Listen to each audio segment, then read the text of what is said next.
How are we doing tonight? Life is good? Let me see, scale of 1 to 10? 8? Oh, come on, really? 8.5, okay, all right. Yeah, it's 7 o'clock, 8.5 works for me, all right. Well, good evening, I'm Carl Asplund. I'm the Associate Director of URI's Honors Program, and I'm absolutely delighted to be standing here to welcome you to tonight's Honors Colloquium. Not business as usual, business for the common good. I do have to start with some housekeeping details. I'd like you to note that the exits are behind you and over here on both sides of the stage. If you do need restrooms, they are out in the foyer, and we do ask, please, that you do not take photos or record at this evening's event. It gives me great pleasure to begin this evening by reading URI's Land Acknowledgement Statement. The University of Rhode Island occupies the traditional stomping ground of the Narragansett Nation and the Niantic people. We honor and we respect the enduring and continuing relationship between the Indigenous people and this land by teaching and learning more about their history and present-day communities, and by becoming stewards of the land we, too, inhabit. We are very honored tonight to have Silver Moon LaRose, a Narragansett tribal member, the Assistant Director at the Tomahawk Museum, and a graduate of URI, formally acknowledge the land on which URI is situated. Silver Moon, please.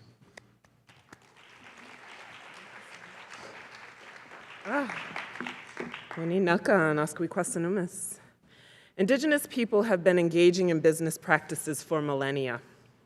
Production, consumption, trade were as integral to our society as any other cultural practice.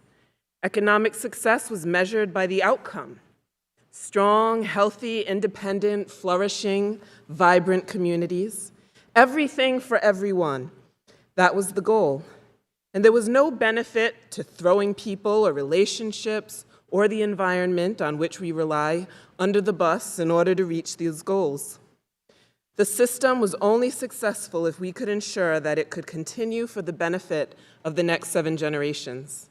Everything for everyone. That's good business practice.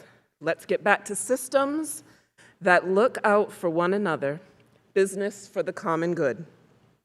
And with that, I offer you all a warm welcome to Narragansett Lands, Colloquium. Welcome, have a blessed evening tonight, and come and see us at the Tomahawk Museum. Tabatni Anawayan.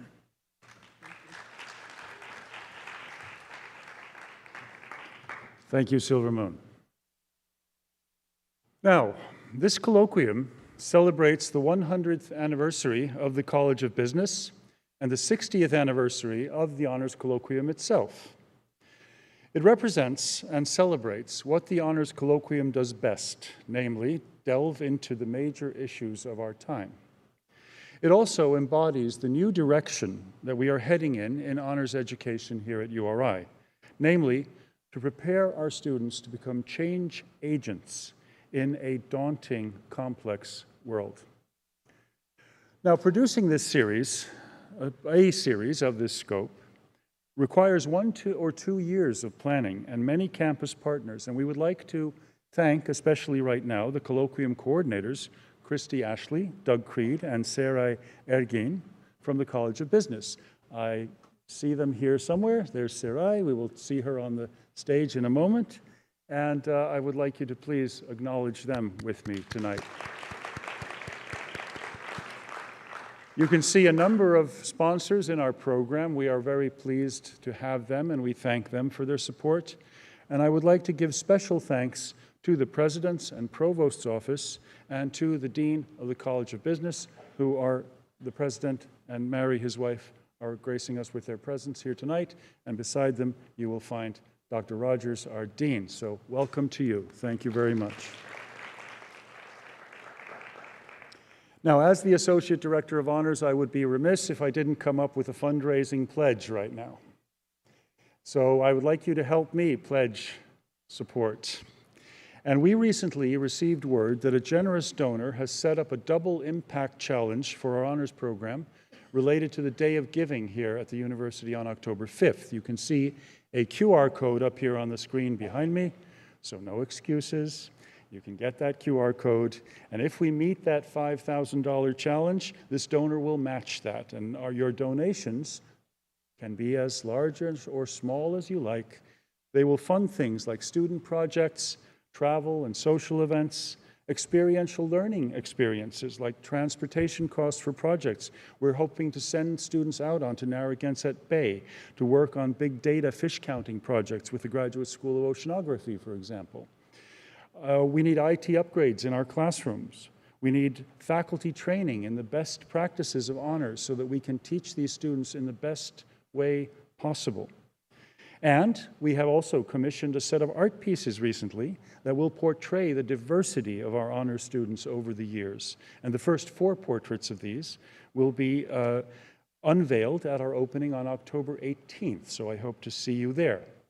So please, if there's anything that you can part with to support us, we would appreciate any and all donations. Thank you very much. And now, in order to introduce tonight's speaker, Mahlia Safri, please welcome one of the aforementioned colloquium organizers, Seray Ergin, please.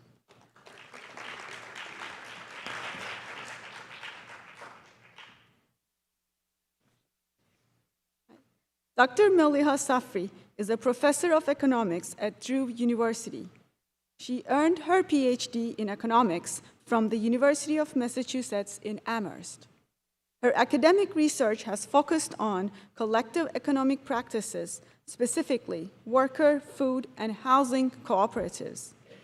By teaching popular education seminars with activists since 2000 and working with migrant workers in the process of forming collectives, Maliha's research became informed by the concrete and serious issues faced by participants in what some call solidarity economies, which are economies prioritizing cooperation and inclusion. She is widely published on this subject in academic journals and edited book collections. She also has a forthcoming co-authored book manuscript titled Solidarity Cities: Confronting Racial Capitalism and Mapping Transformation.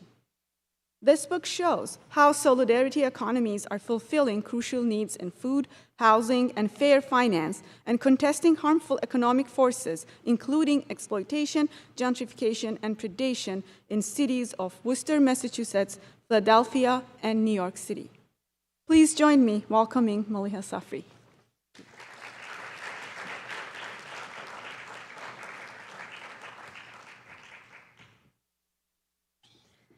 Hello.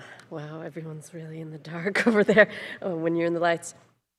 Thank you so much for inviting me.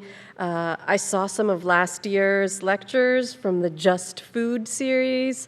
Winona LaDuke, Ashante Reese, Saru Jayaraman. These are amazing thinkers, people from whom I have learned so much, so it is an honor to be invited to a series that has so recently hosted such inspiring people.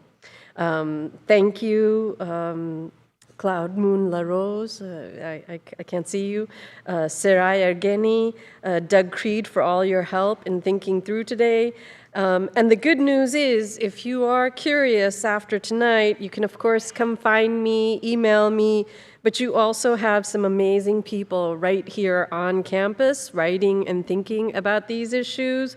Go find Rick McIntyre, go find Seray Ergeni, and they can, their work and research is also really related to some of what I'm going to talk about. So let's begin with the question, what is wrong with the world? I want you to, everyone in this room, to just silently think for yourselves for 5 seconds.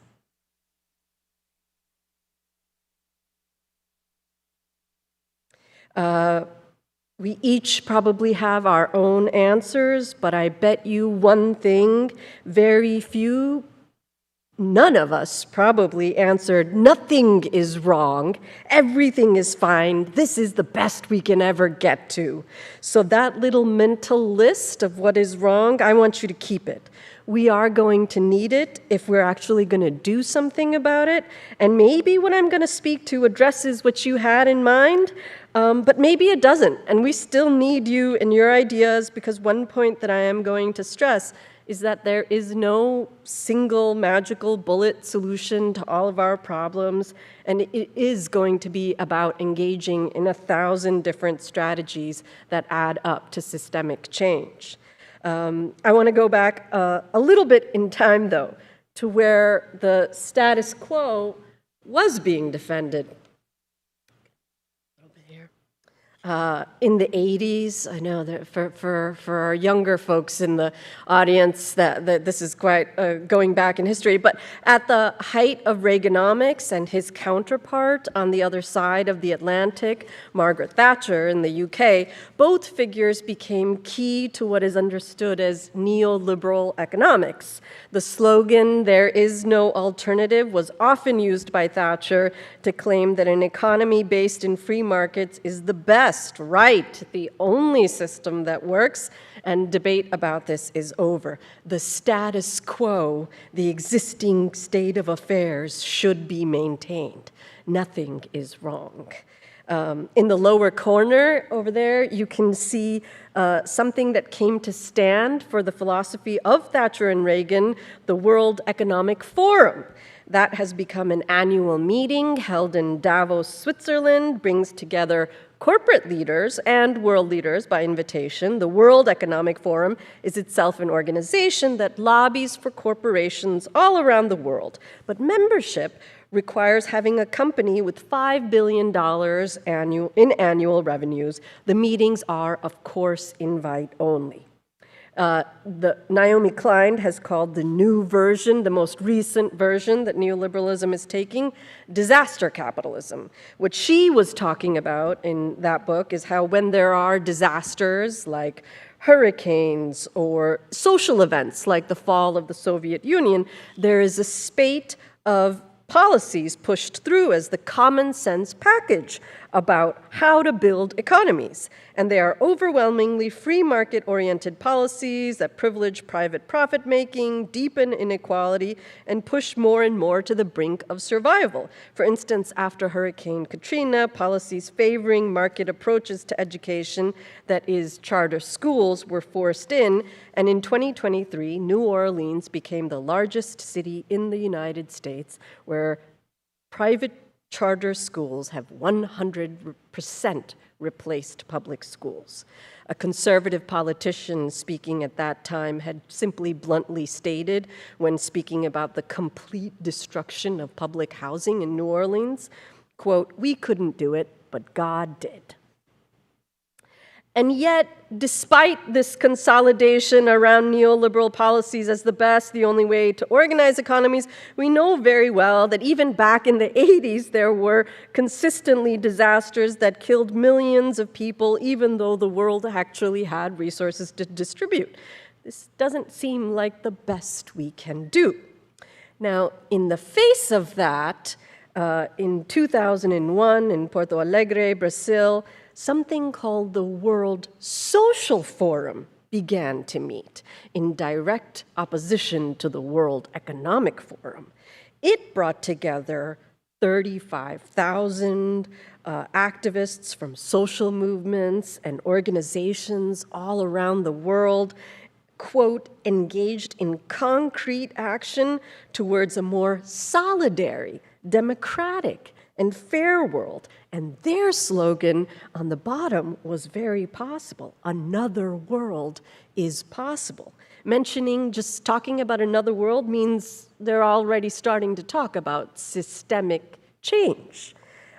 This is actually a photo from the World Social Forum held in Montreal. Unlike the World Economic Forum, they actually rotate where the World Social Forum should meet.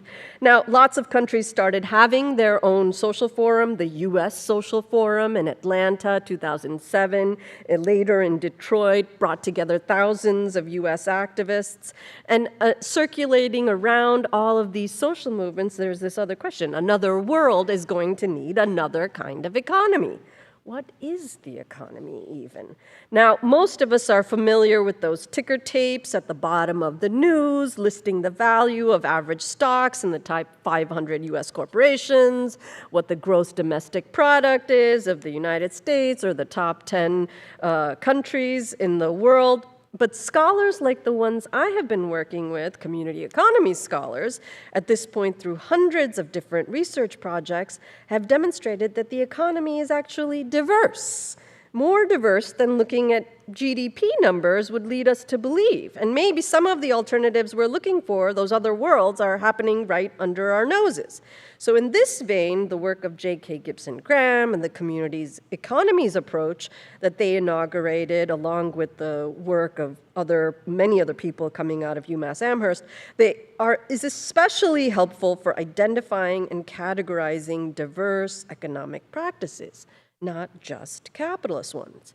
So using the metaphor of the economy as an iceberg, they powerfully argued that although the tip of the iceberg representing capitalism is what is visible above the waterline, the way iceberg, right, this is the way icebergs work. Only 1/10 of the iceberg is ever above the waterline. 9/10 of the iceberg is actually submerged. But a whole economic world existed below the surface, invisible, extant, and looming. Gibson Graham coined the term capitalocentrism to describe how the discursive dominance of capitalism limits our capacity to see and even imagine alternatives. They call for us to read the economy for difference, which is an invitation to understand the economy as heterogeneous, multiple, not reducible to a single economic system, right? In teaching this image, my co-authors, all of these people in this group have witnessed this moment of awareness when people first come to realize that economic life is always much more than capitalist. The iceberg metaphor draws attention to a huge array of economic practices that are central to the way our world operates, that function in our lives on a daily basis. Those practices occupy much of people's time and labor, especially in economically disadvantaged communities, but are nevertheless ignored as constituents of the economy. Unlike conventional views of class, which center on socioeconomic groups defined by income or wealth or status, this approach uses class to talk about the multiple ways people participate in the production of value, of surplus, which is not only taking place in corporations. There is value being produced when people take care of their children. There is value being produced when people take care of the elderly. But this is not only this value is a little bit invisible because it's below the waterline. So examining the landscape through this kind of lens it's not a neutral exercise. We've also got to make choices. Once we realize that there are different types of economic and class processes, it means differentiating between class processes that are exploitative and those that are not. Okay, that's a laden term, and there's a lot to say about that, but exploitation occurs when one group or individual appropriates value produced by others, such as when corporation owners enrich themselves through surplus created by waged workers. When, by contrast, people produce, appropriate, or distribute surplus collectively, like in a worker cooperative or a community garden or a credit union. They're engaging in another kind of economy, helping to build another kind of world. So what matters is not that there are some women CEOs or some poor people that make it into the elite, but rather are social systems reoriented to maximize redistribution in ways that support the many rather than the few? What would it mean if economies were designed not for profit, not for that tip, but for the common good? So enter me and my mini little collective. We were all influenced by this work. We came to try and document what social movements started to call solidarity economies, economies that prioritize people and planet. And we felt like this social movement was taking it very seriously that we needed to build another economy. After all, the solidarity economy movement was behind the organization of the World Social Forums. So, in general terms, solidarity names a sense of collective responsibility and shared purpose that connects an individual to a group or community. Solidarity, not charity, is a slogan that the movement has adopted, which has rippling meaning. Solidarity is not about saving other people. It's about understanding that my well-being is intimately bound up with yours. And our focus settled on the economic domain and on initiatives, relationships, and practices associated with this burgeoning solidarity economy movement. Now, this concept of a solidarity economy has been developed and theorized in context-specific ways by scholars and practitioners spanning the globe. The term solidarity economy is usually traced to the 1980s in Chile and France. It was introduced separately in the two countries to elevate economic initiatives that actively prioritize egalitarian and cooperative norms above the undemocratic hierarchies of state institutions and extractivism of neoliberal capitalist markets. From these origins, the concept became the centerpiece of a movement spanning 6 continents. At the global level, there's an apex organization, the Red Intercontinental de Promoción de la Economía Social Solidaria, in French, the Réseau Intercontinental de Promotion de l'Économie Sociale Solidaire. Already, the linguistic terminology should indicate to you that this was a movement using different languages, based in different communities, a network encompassing 70 regional, national solidarity economy networks all over the world, producing inside multiple languages. Now, RIPES is working with regional and local networks and also engaging in discussion with international institutions such as the ILO, the International Labor Organization, and the United Nations, which in 2023, really recently actually, passed a UN-wide resolution.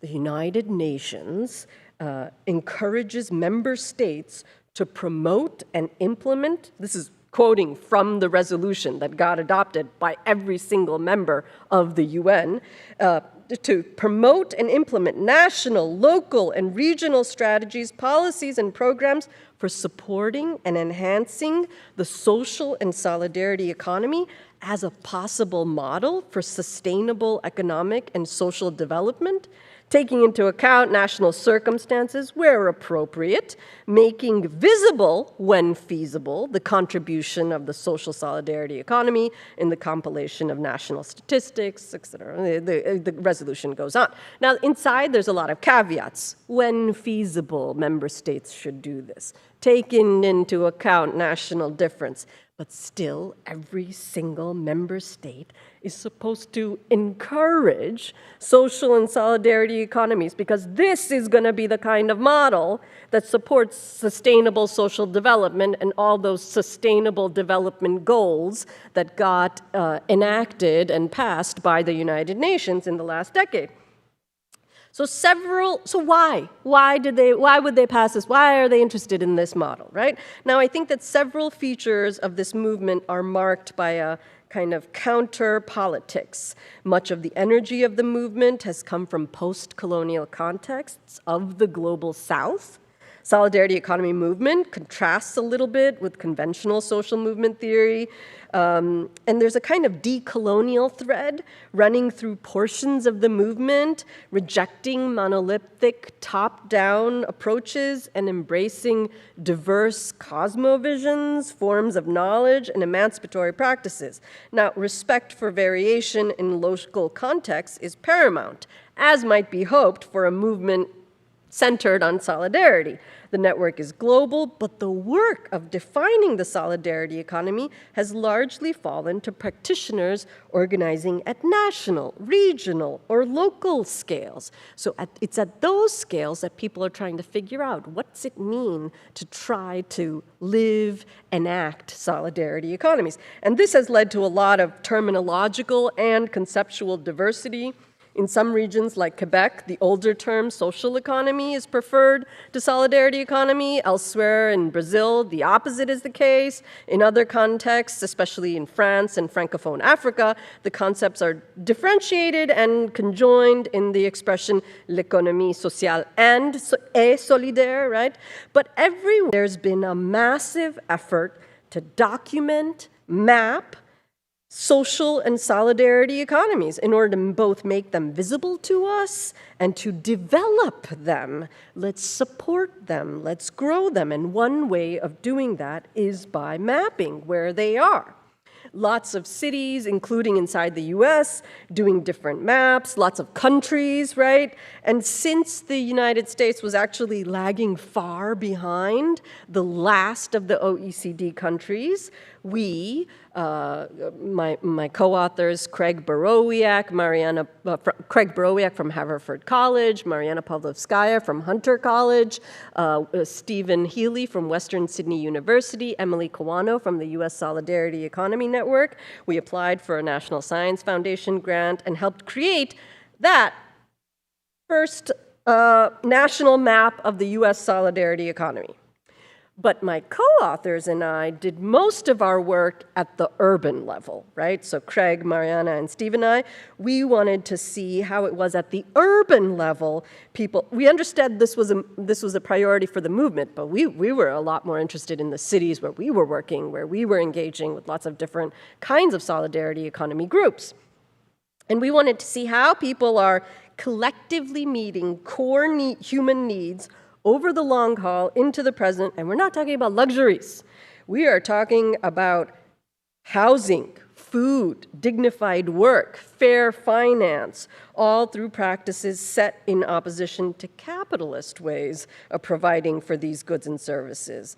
They should be seen as beautiful kinds of experiments constituting a toolbox for policies, practices, and projects to be enrolled in creating a new approach to urban economies. And looking at the urban realm through the lens of solidarity economies has emancipatory potential, we think, and I'm hoping you're going to agree too.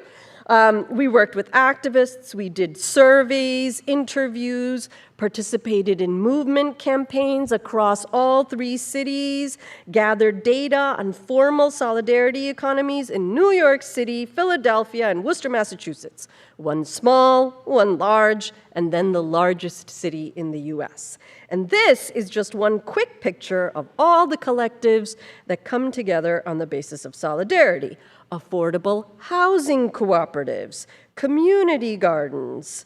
So affordable housing cooperatives, meaning cooperatives that are trying to make sure that there are limits on the prices of housing and to design housing so that it is permanently affordable. Community gardens, and the vast majority of community gardens in all 3 cities are both in communities of color and food producing, right? We looked at fair finance, the provision of finance and credit through not-for-profit banks. In the form of credit unions. We looked at worker and food cooperatives, community-supported agriculture, artist cooperatives. There's some other stuff too, but those were the big chunks that you see in the legend, constituting the more formal solidarity economies. And then we looked at lots of different dynamics of those initiatives. Where are they? Who is participating in them? Why are they participating in these things? And not all of these questions can be answered with GIS analysis. This is what we use to produce these maps. But let's take where first, right? A method that does lend itself to GIS analysis. We did find clustering. You can already start to see the clustering here, but since the dots also cover one another, we used a method called kernel density estimation to look at density of these things inside the cities. And these dense clusters should be called hotspots. And we identified these hotspots, which neighborhoods and you'll see like the densest will circle with purple on the next slide. And we wanted to see who is participating inside these economies, right? And I'm not going to show you all the different kinds of maps in all the cities, but I'm going to try to paint some rough, broad strokes across the cities. In Philadelphia, 4 of the 5 hotspots are concentrated in poor neighborhoods, which are also neighborhoods with significant communities of color. And that kind of overlap is also present in New York City. And the map on the the left shows that 4 of the 7 hotspots are located in largely poor areas. In all 3 cities, clusters are also occurring in neighborhoods where people of color are highly concentrated. The majority, 66% of solidarity economy organizations in New York City, and that's the other map, are in areas with populations that are at least 67% non-white, so majority non-white. Where? Who? Why? Why is a tough question. And one of the things we are arguing is that people are participating in these economies, we're arguing this in the book, precisely because racial capitalist forces are so destructive that people are seeking to construct another world that is organized by very different ethical coordinates. What do we mean by racial capitalism? Now, this is a big and rapidly growing field of scholarship. Cedric Robinson, Robin D.G. Kelly, Keeanga Yamada Taylor are just some of the important thinkers in this field. Ruthie Gilmore. Racial capitalism is not about one type of capitalism over another, but really about how at its roots capitalism has come into being because of and through the process of racialization. Differentiation that allows some people to be exploitable precisely because of that racial difference. So let's take a look at one concrete process of racial capitalism. Redlining. I'm not saying that this is the only way to think about racial capitalism. That's a much bigger kind of framework, but we're going to try to be a little bit concrete. Now, redlining is a shorthand reference, and what you'll see up here is Philadelphia, a shorthand reference to federal housing policy from the 1930s that has had lasting impacts on racial segregation in hundreds of US cities. Actually, the original maps were made for 237 US cities. Neighborhoods where black people lived were rated D for hazardous and were ineligible for FHA backing. Black people, and at that time any non-white people, including Italian, Jewish people, were viewed as contagion. Infiltration of Negro, up on that little neighborhood description, is a common fill-in-the-blank item explaining why a region was deemed hazardous, D, right? That those areas got colored in red on these maps. And you'll see that this is fascinating because in some ways you can see favorable influences. There are favorable influences, but this detrimental influence is enough to make that neighborhood a red zone. Now, in concert with the actions of urban administrators and real estate developers, federal policies further entrenched the dynamics of racial capitalism by retracing and carving deeper still fault lines of class and racial separation that grooved city landscapes. Redlining had profound and enduring impacts on urban residential segregation. For us, redlining is especially important because it exemplifies how maps have been deployed to sustain and consolidate hierarchical social orders. The redlining maps, with their striking color coding, did not merely represent pre-existing urban realities. They helped bring new racialized urban landscapes into being. Neighborhoods categorized as best became more prosperous as a result of these maps. Meanwhile, neighborhoods designated as hazardous became more hazardous due to the resultant disinvestment. From its inception, redlining was a form of world-making. Through redlining designations, non-white neighborhoods within US cities were intentionally segregated to ensure profitable investments elsewhere, wrapped in a normative rhetoric about the importance of homeownership and upward mobility for middle and working class families. Redlining was always and everywhere a way to shore up the status of white homeowners at the expense of non-white working class neighborhoods. This is what I mean by the everyday functioning of capitalism is co-constituted with a process of deepening racial segregation. but what can be mapped can also be counter-mapped, done to undermine the consolidation of power. And we wanted to see, how do solidarity economy hotspots relate to this history of redlining? And our intentions are twofold. First, we seek new perspectives on the historical conditions that actually give rise to economic solidarity. Part of the reason why solidarity economies are coming into being is because these communities are dealing with these kinds of legacies, right? So we are asking why they concentrate in some neighborhoods and not others, and additionally, why those neighborhoods are as they are. For this, the redlining maps serve as a marker of the racialized modes of disinvestment. But our counter-mapping is designed to destabilize the order reflected in these redlining maps. Beyond simply mapping the presence and absence of capital, we also mapped the abundance and scarcity of solidarity economies. And we were able to illustrate that while neighborhoods have been influenced by the forces of racial capitalism, they are not solely defined by them. These initiatives are forming as a kind of bulwark in communities to resist and defend against racial capitalism and build something else towards a class process which reaches past, as in beyond capitalism, to non-exploitative or post-capitalist economies. Now, post-capitalist does not really signify a grand revolution in which capitalism is finally superseded. Rather, it refers to all of these kinds of non-capitalist economic processes in our midst that can be seen as other than capitalist, that stem from a different ethical stance and politics. Now let's just pick up on one kind of initiative that might fit into that category, worker cooperatives, to understand why we might consider this as a kind of economic practice that focuses on the common good. For its advocates, worker cooperatives exemplify a radical form of economic democracy at work, reconfiguring workers as worker owners, institutionalizing democratic decision-making inside the places we work. In these institutions, workers regularly assemble to collectively make decisions about what, how, where to produce. Voting and decision-making is organized by one member, one vote, not by shares of capital. Additionally, workers elect management and control the surplus or profit produced.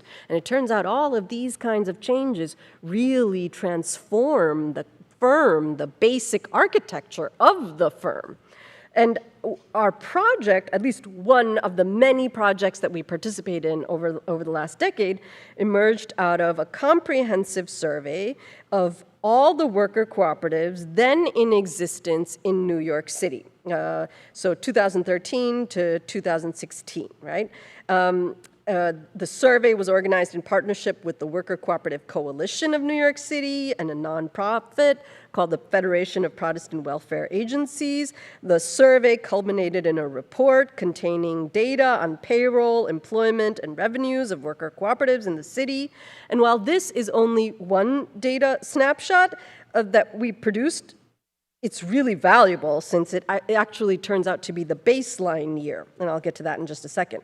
So women predominate in the cooperative sector in New York City, comprising 98% of the workforce inside these firms. The gender pattern is really important because the number of workers and the number of the vast majority are in care work occupations, including cleaning, healthcare, home healthcare, childcare, elder care, education, and the results are that basically 99% of worker owners in New York City are non-white.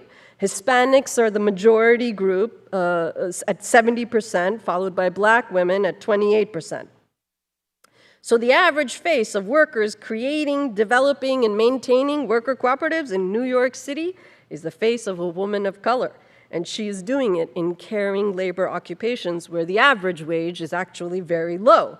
And the stories told by women cooperators to me, particularly in these occupations, confirm a widespread pattern of wage theft and employer abuse as the two primary reasons why women got together to create a worker cooperative. So we are seeing evidence that women are starting these worker cooperatives as a defense against super high rates of exploitation. So I used this method called input-output modeling, partly because I got asked all the time, so how do worker cooperatives compare to capitalist firms? Can you tell us more about that? So I thought, okay, let's use this method. Now, input-output modeling captures the interconnectedness of firms by measuring the impacts of firms on one another. Practically speaking, this method ends up being used for guiding local economic development.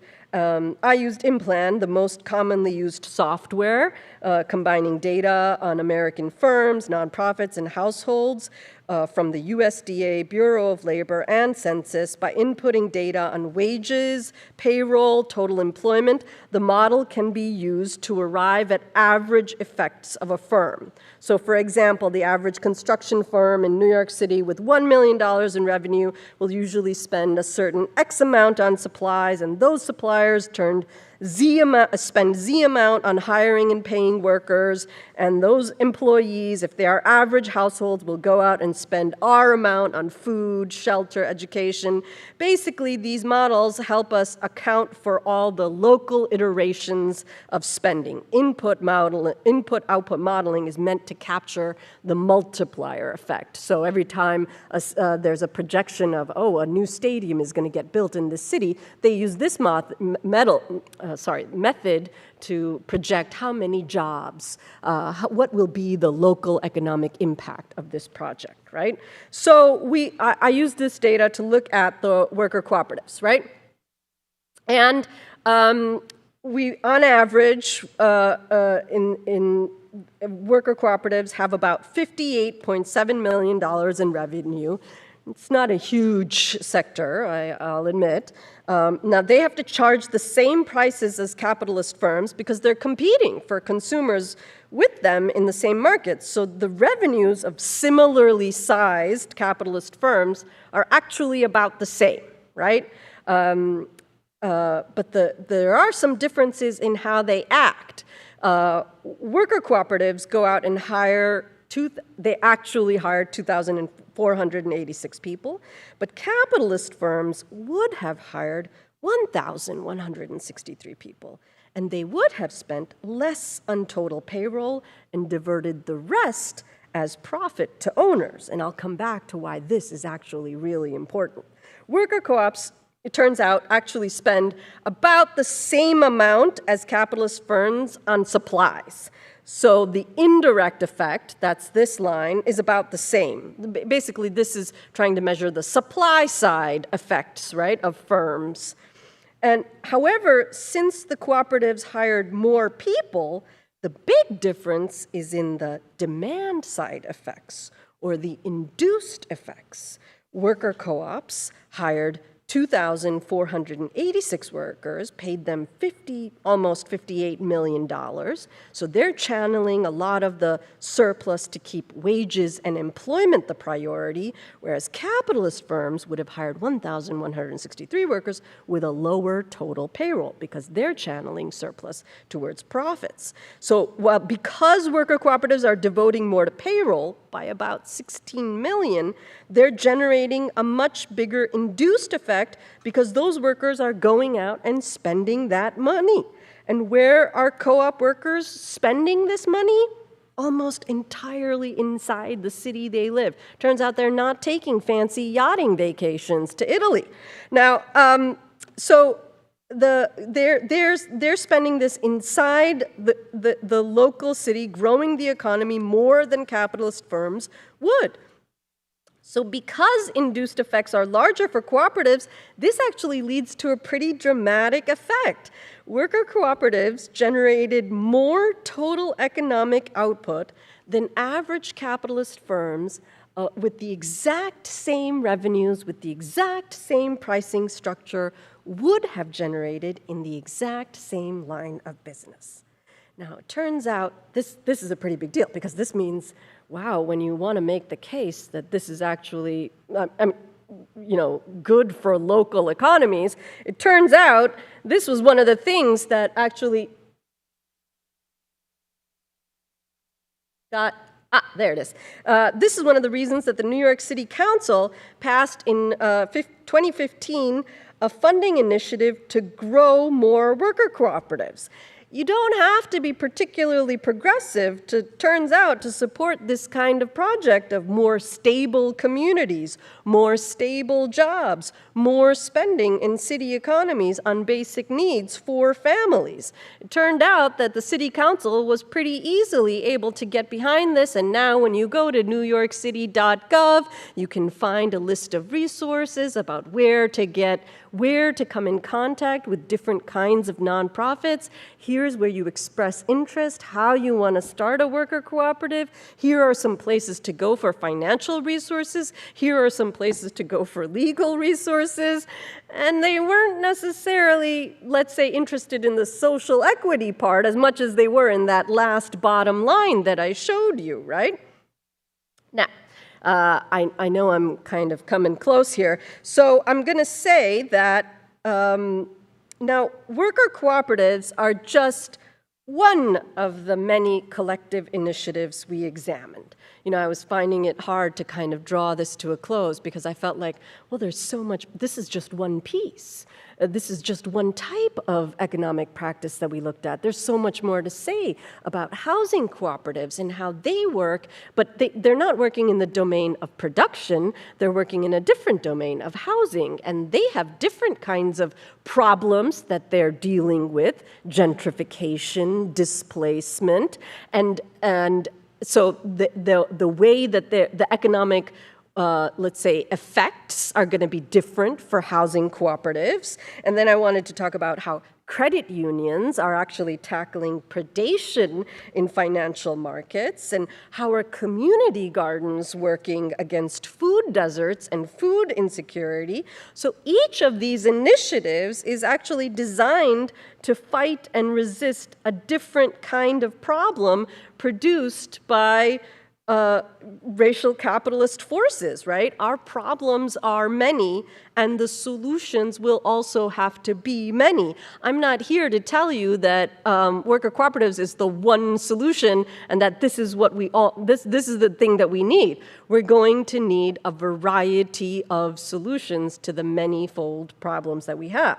But I will say that in some ways, social solidarity economy is a big enough umbrella to also embrace all of these many different kinds of collective initiatives that might deepen a desire for a post-capitalist world, strengthen our connections to one another, enlist growing numbers of people, hopefully scale up to urban areas, regions, nationally and internationally, from what we see in the UN, for instance, resolution. Hopefully, we get to move from a constellation of solidarity economies within a city. Maybe we could start to even see cities as solidarity cities to help build that other world that we need. So I think I'll end there and take some questions.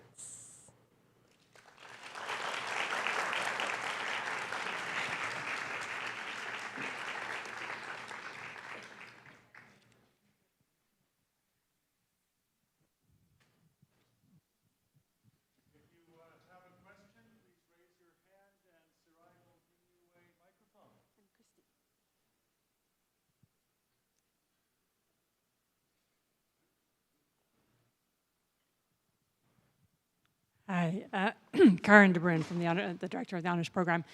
I guess I have two questions, and you can choose which question you want to answer, because I don't want to take up all your time. The first question was, I was struck by the map and the colors on the map, and it looked like, when I just looked and I was like, what colors do I see? I saw mostly the purple and green, and I think purple were artistic collaboratives and green were community gardens. That just hit me, and I was just wondering, yeah, when you look at the New York City map, that green and purple were the two colors that stood out to me. And the question that, so I was wondering what role maybe artists have in all of this, and if there's something that you can speak to there. But then it led me to my second question was housing co-ops. I have a very good friend in France who has been desperately working on getting together a housing co-op in Paris. They're all white. I'm sorry, in Paris? In Paris, France. Yeah. So they're all white. And they have to come up with a large sum to be able to start this housing co-op, and then obviously the idea is for there not to be any sort of appreciation on the price that they pay, and then they sell at the price that they buy at, and that's the way they keep the price down, the cost of housing down. But I was wondering, when I was looking at this map, I couldn't quite make out how much was housing. Actually, in New York City, I know it's hard to tell, and I don't have a separate map. I have separate maps of each different sector, but housing cooperatives is a big chunk in New York City. Oh, it is? Okay. It's actually over half of all of the different initiatives that we measured. Is there a higher threshold to entry for the housing co-op versus a community garden where the barrier to entry is lower, or service economies where the barrier to entry is lower? I was wondering what it would take for the housing co-ops to really take off, and if you could speak to the racial dimensions of that too. And the racial dynamics of that. Yeah, this was one thing that we didn't even, it's almost a whole separate talk to think about housing cooperatives. Honestly, I could only pick one example, and I was like, okay, what should I get into? Either it's work care or housing, but I can't do both, right? And I know you had also asked about the role of artists. So let me just say real quickly about that, and then we'll go to housing, because there's much more to say about that. And in terms of artist collectives, when we spoke to artist collectives, there's actually, I don't know if you're familiar with the work of Greg Chalette, Dark Matter, right? So he writes a lot about art, and when you're also talking to people in the art world in New York City, it's easily there are probably around 10,000 artist cooperatives.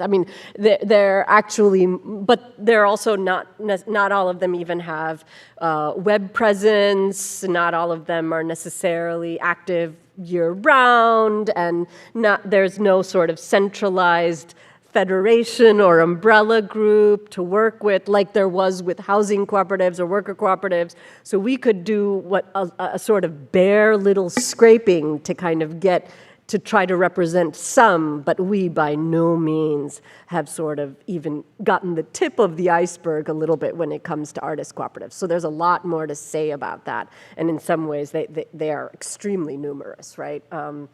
Now, your second question was about housing cooperatives and entry into housing cooperatives.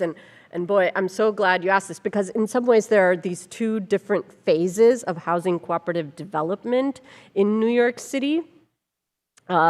You have the 1930s, and then you have the 1970s. And this is 1970s and 1980s. And so this is the two phases where actually most of these housing cooperatives came into existence. And in the 1930s, there was a concerted effort, mostly because there was also a very strong labor movement inside New York City that was demanding affordable housing.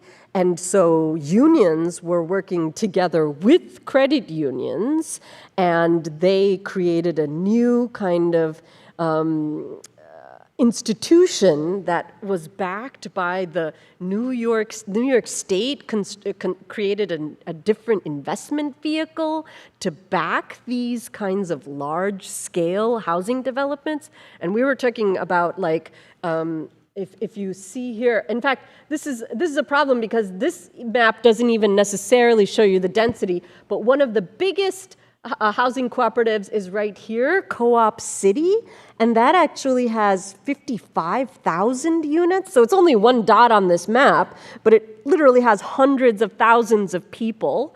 And that was actually that is even a fascinating place. It has its own high school, it has its own grade schools, it has its own fire station. It's a little bit of like a city within a city, and there are very tight income rules about, and there's a waiting list, like a years-long waiting list for people who want in on this, and it's also a majority people of color housing complex. It's I want to say at last count it was something like 85% Black and Latinx. So one thing that we are seeing is that housing cooperatives are the residents are definitely coming from communities of color.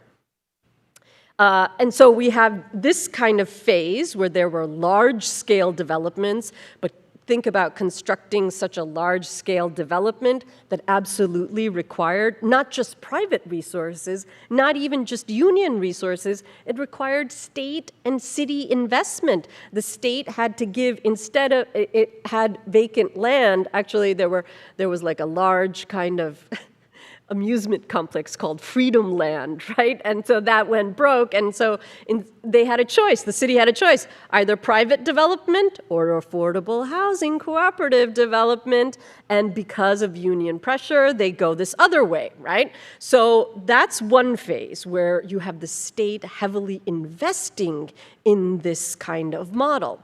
And then let's jump to the 70s, where you have deep austerity politics in New York City. City is cutting back spending. The city is going through a dramatic crisis.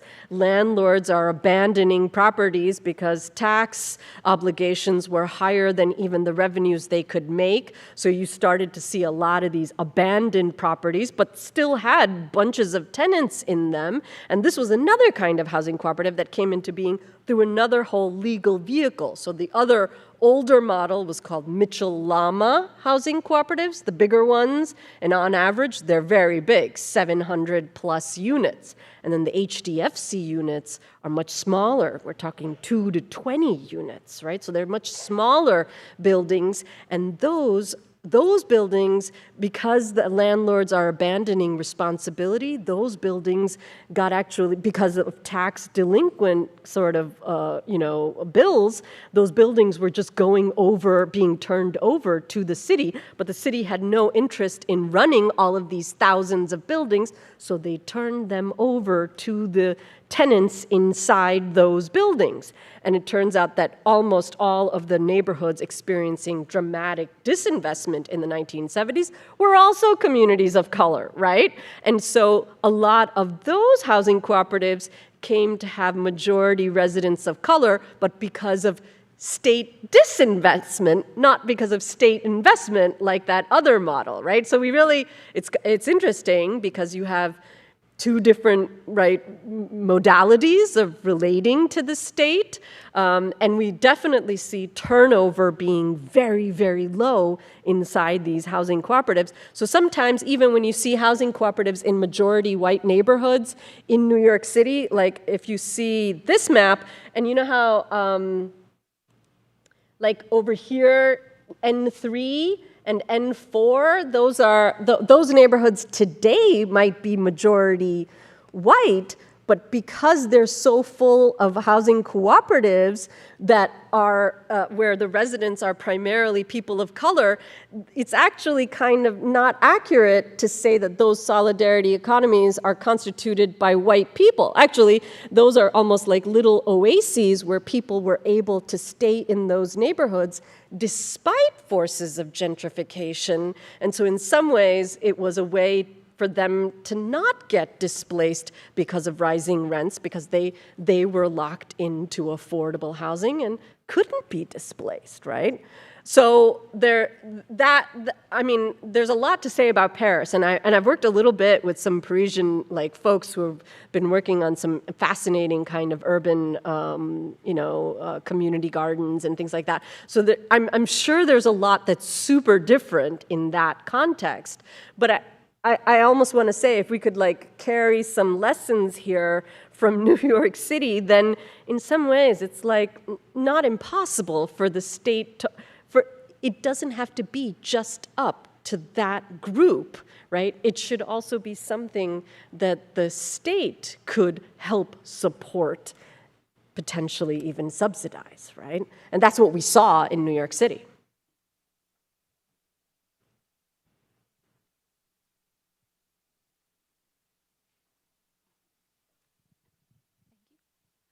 What would you say is like one of the biggest barriers to people starting worker cooperatives specifically? Would you say it's like the buy-in prices, even getting people into the mindset of wanting to start a cooperative? Like, what would you say is the biggest barrier? I'm sorry, you said prices, mindset, what else? I didn't catch the full. I'm not really sure what else. Yeah, what else? You're You're just throwing out some potential obstacles. Yeah, that's a good question. I mean, sometimes, when I show you this data, so, I know people with old data always want to talk about, oh, my data's still relevant, right? So I know I presented this data, but actually it's super valuable because after 2015, right after we did that report, New York City Council actually starts supporting worker cooperatives every year, annually, including last year when they gave 3.7 million. The only year that there was a small dip was actually during COVID, the first year of COVID, right? Okay, so what are obstacles?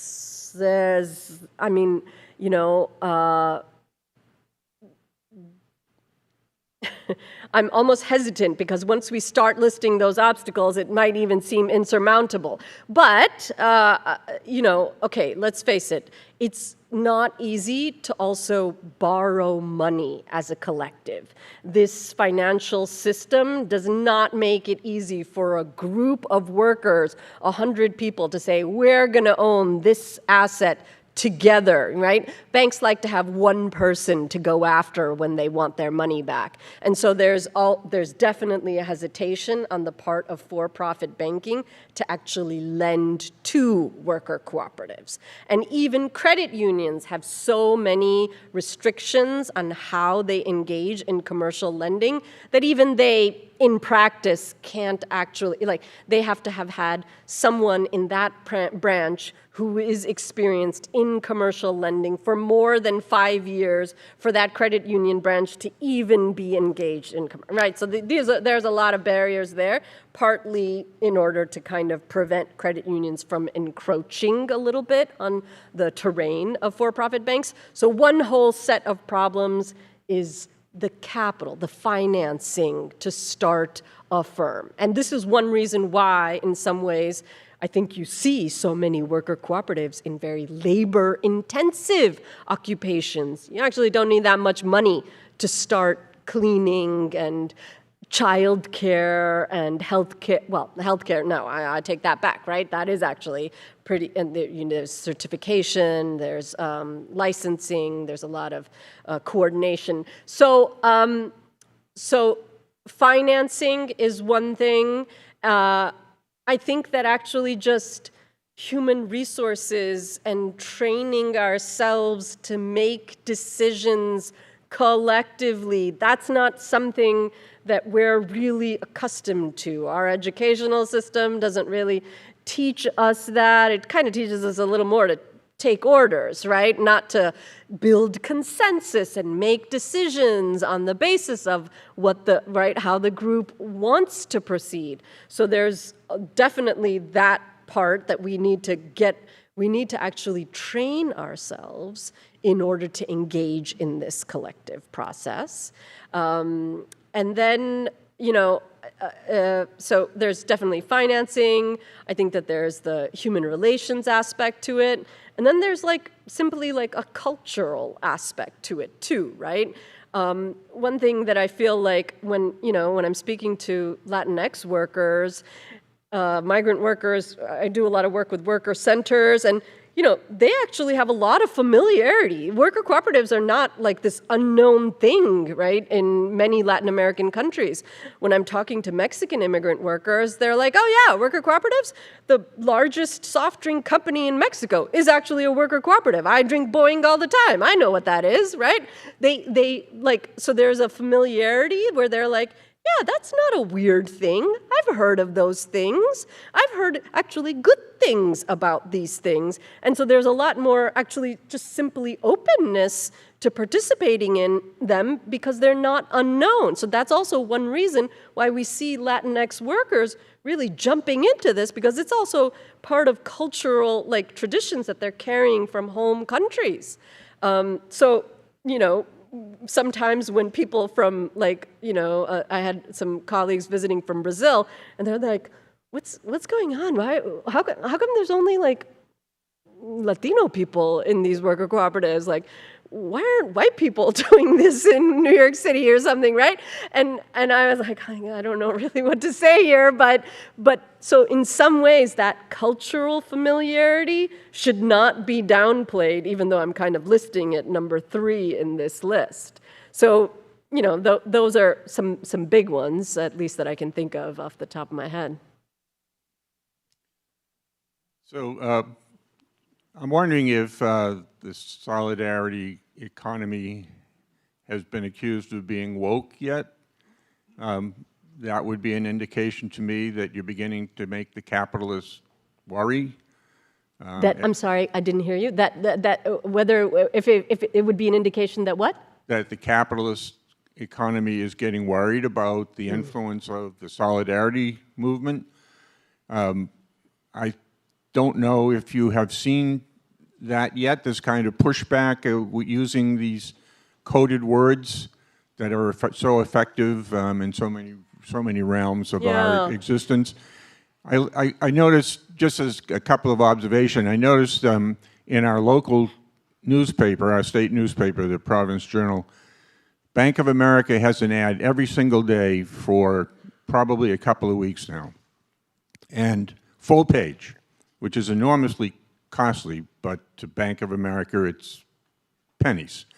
And they tout how good they are to their workers, and not surprisingly, the workers that appear in the paper are sometimes women, sometimes people of color. So this public relations effort to promote the good capitalist corporation is very extant and very powerful, I would say, as most people look at the newspaper. And do solidarity economies also face some of this kind of washing a little bit, or accusation? Okay, so can I let me just add one other corporation to this short list of CVS. CVS has a charitable golf tournament in Rhode Island every year. Very popular. People know all about it. They do good things with the money that they raise, but they've also been fined literally scores of millions of dollars for stealing money from their employees, stealing their overtime money, illegal use of illegal ridding of dangerous medical material, syringes and the like, baby food that's left on the shelves beyond the expiration date. They get fined enormous amounts of money for these infractions, but nobody knows about that. So their advertising works very well, and I think that probably they, if I had to guess, they aren't coming after academics like yourself and others who are promoting a more egalitarian economy, because their advertising works very well. And you're speaking to a couple hundred people here tonight, and it's by scale not very worrisome to them.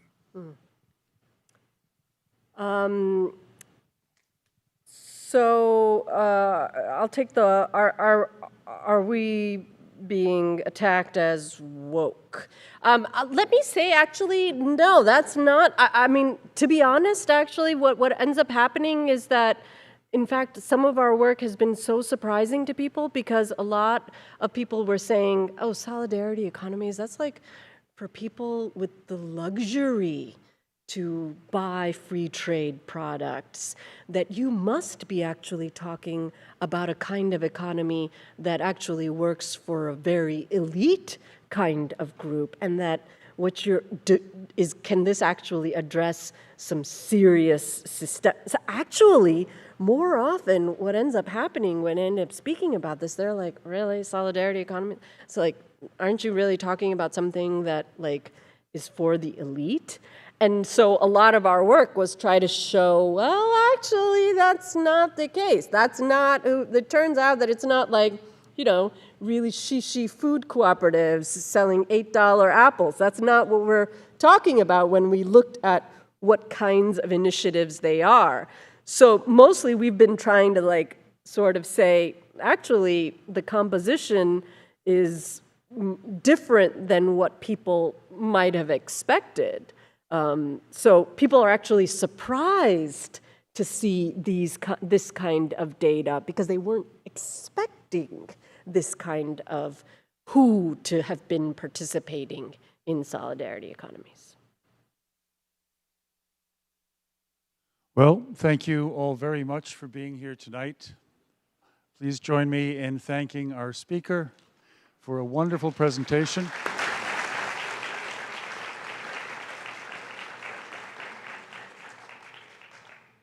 Drive safely. Thank you. We look forward to seeing you here again next time. Good night. Yes, the QR code at the end. Can we... Where would that be?